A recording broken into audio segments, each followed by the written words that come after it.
आखिर स्नान करते समय पेशाब इतनी जोर से क्यों लगती है? क्या ये तुम्हारे शरीर की कोई कमजोरी है? क्या तुमने कभी गौर किया है कि जैसे ही तुम नहाने की तैयारी करते हो या शावर के नीचे खड़े होते हो, अचानक से पेशाब का दबाव इतना बढ़ जाता है कि रोकना मुश्किल हो जाता है। पहले तो सब कुछ ठीक लगता है, कोई समस्या नहीं, लेकिन जैसे ही पानी की बूंदें तुम्हारे सर पर गिरती हैं या बदन को भिगोती हैं, वो इच्छा इतनी तेज हो जाती है कि तुम सोचने लगते हो, ये क्या हो रहा है? क्या ये हर बार का संयोग है या इसके पीछे कोई बड़ा रहस्य छिपा हुआ है? जीवन में छोटी छोटी घटनाएं कभी भी बिना वजह नहीं होती। हर चीज के पीछे कोई ना कोई वैज्ञानिक, मानसिक या आध्यात्मिक कारण जरूर होता है। आज हम इसी सवाल पर गहराई से बात करेंगे। आखिर स्नान करते समय पेशाब क्यों इतनी जोर से लगती है? क्या ये तुम्हारे शरीर की कोई कमजोरी है? क्या ये किसी छिपी हुई बीमारी का शुरुआती संकेत है, या फिर ये तुम्हारे दिमाग और बदन के बीच की एक गहरी आपसी समझदारी को दिखाता है? अगर ये बस एक सामान्य बात होती तो क्यों हर इंसान इसे इतनी शिद्दत से महसूस करता है? क्यों ये अनुभव इतना आम है कि लोग इसे मजाक में भी शेयर करते हैं लेकिन गहराई से सोचते नहीं? चलो सबसे पहले स्नान करने की इस पूरी प्रक्रिया को समझते हैं। स्नान करना कोई साधारण काम नहीं है। ये सिर्फ बाहर की धूल मिट्टी या पसीने को साफ करने का तरीका नहीं। ये एक ऐसा समय है जब तुम्हारा पूरा शरीर, तुम्हारा मन और तुम्हारी पूरी ऊर्जा एक साथ जुड़ जाती है। पानी, जो प्रकृति का सबसे पवित्र और जीवनदायी तत्व है, सिर्फ तुम्हारे बदन को नहीं छूता, वो तुम्हारे अंदर जमा हुए सारे बोझ को भी धो डालता है। वो थकान, वो रोजमर्रा की चिंताएं, वो तनाव जो तुम्हारे मन में छिपे रहते हैं, पानी इन्हें बहा कर ले जाता है। और जैसे जैसे तुम्हारा बदन हल्का महसूस करने लगता है, वो दबाव सबसे पहले पेशाब के रूप में बाहर निकलने की कोशिश करता है। लेकिन ये तो बस शुरुआत है, सतह की बात है। असली कहानी इससे कहीं ज्यादा गहरी है, क्योंकि तुम्हारा शरीर और मन एक दूसरे से इतने जुड़े हुए हैं कि एक का एहसास दूसरे पर फौरन असर डालता है। तो स्नान का ये पल सिर्फ शारीरिक सफाई नहीं, बल्कि मन और शरीर की एक साइलेंट बातचीत है, जहां शरीर कहता है, अब मैं आराम करूंगा और पहले ये दबाव छोड़ दूंगा। अब कल्पना करो उस पल को। तुम बाथरूम में जाते हो, शावर ऑन करते हो और पहली बूंद तुम्हारे सर पर गिरती है। क्या होता है?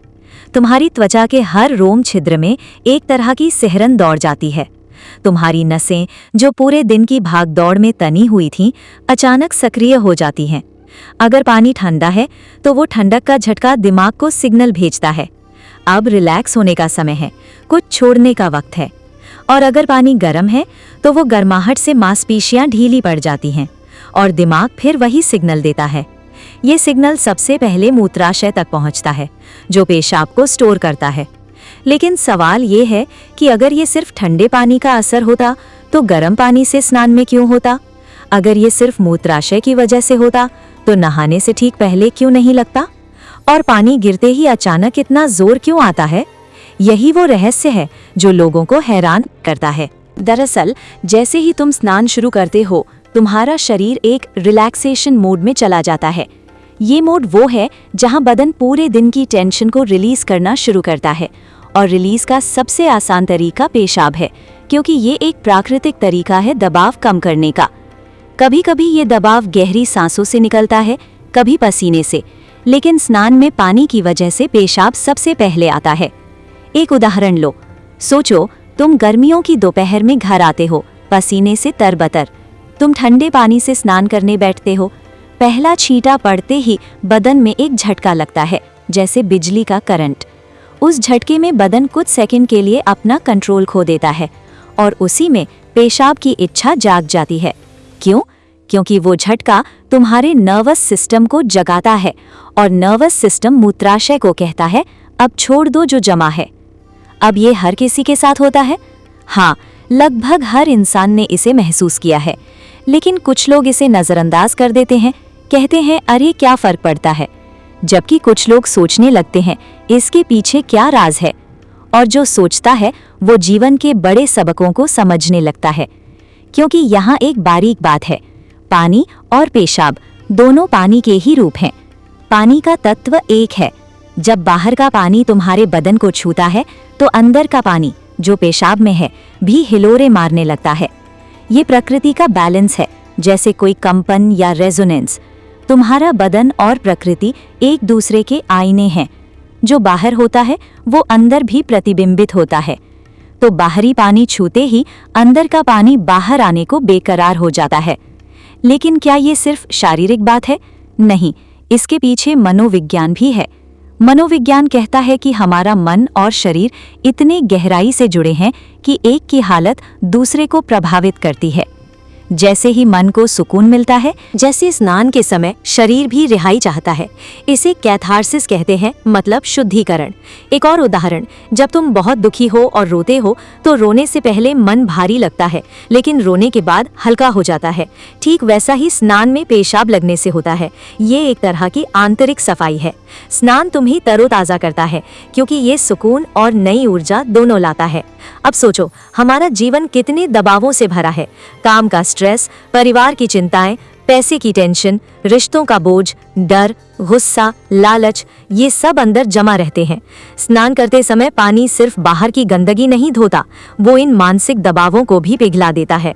जैसे दबाव कम होता है, बदन छोटे छोटे संकेत देता है और पेशाब की इच्छा उनमें से एक है। ये बताती है कि आराम मिलते ही शरीर राहत मांगता है। अब अध्यात्म की बात करें। पानी का महत्व बहुत बड़ा है। तुम माँ के गर्भ में पानी से घिरे हुए थे। वो तुम्हारा पहला घर था, जहाँ कोई चिंता नहीं, कोई दबाव नहीं। तुम्हारा जन्म ही पानी से जुड़ा है। इसीलिए जब भी पानी तुम्हें छूता है, तुम्हारा अवचेतन मन जाग जाता है। वो पुरानी यादें लौट आती हैं, गर्भ की, शांति की। इसी वजह से स्नान इतना सुखद लगता है। झील के किनारे बैठना, समंदर की लहरें सुनना, ये सब इसीलिए आराम देते हैं क्योंकि ये तुम्हें उस मूल अवस्था में ले जाते हैं। और स्नान में पानी छूते ही पेशाब लगना इसी का हिस्सा है। ये प्राकृतिक रिहाई है, जैसे गर्भ की याद में वापस लौटना। एक और उदाहरण, कभी बारिश में भीगते हो तो भी वैसा ही एहसास होता है ना, क्योंकि पानी तुम्हारे गहरे मन को छूता है। अब एक महत्वपूर्ण सवाल, क्या ये हमेशा सामान्य है या कभी बीमारी का संकेत भी हो सकता है? विज्ञान कहता है कि अगर ये कभी कभी होता है तो बिल्कुल नॉर्मल है। ये एक रिफ्लेक्स है, जैसे घुटने पर हथौड़ी मारने से पैर हिल जाता है। लेकिन अगर ये हर बार बहुत जोर से होता है, तुम इसे कंट्रोल नहीं कर पाते या रात में भी बार बार लगती है, तो ये ओवर एक्टिव ब्लैडर या किसी यूरिनरी समस्या का लक्षण हो सकता है, जैसे डायबिटीज, प्रोस्टेट की समस्या या नर्वस सिस्टम की दिक्कत। ऐसे में डॉक्टर से सलाह लो। लेकिन ज्यादातर मामलों में ये ट्रिगर पानी है, जो बदन, दिमाग और गहरे मन को एक साथ छूता है। तो असली बात ये है, क्या तुम इसे सिर्फ एक समस्या मानोगे और नजरअंदाज करोगे, या इसे एक संकेत समझोगे? संकेत कि तुम्हारे तन और मन को ज्यादा सुकून चाहिए, हल्कापन चाहिए, आजादी चाहिए। जीवन छोटी छोटी रिहाई के मौके देता है। पेशाब, आंसू बहाना, हंसना, ये सब छोटे तरीके हैं बोझ कम करने के। लेकिन सबसे बड़ी रिहाई ध्यान से आती है। अगर तुम इस अनुभव को समझोगे तो ये सिर्फ शारीरिक नहीं रहेगा, बल्कि अध्यात्म की ओर एक कदम बनेगा। तुम्हारा जीवन ज्यादा संतुलित और शांत हो जाएगा। ऐसे ही गहरे और रोचक विषयों पर और वीडियो देखने के लिए हमारे चैनल को सब्सक्राइब जरूर करें और बेल आइकन दबाकर नोटिफिकेशन ऑन कर लें। कमेंट में बताओ, क्या तुम्हारे साथ भी ऐसा होता है? लाइक और शेयर करना ना भूलना।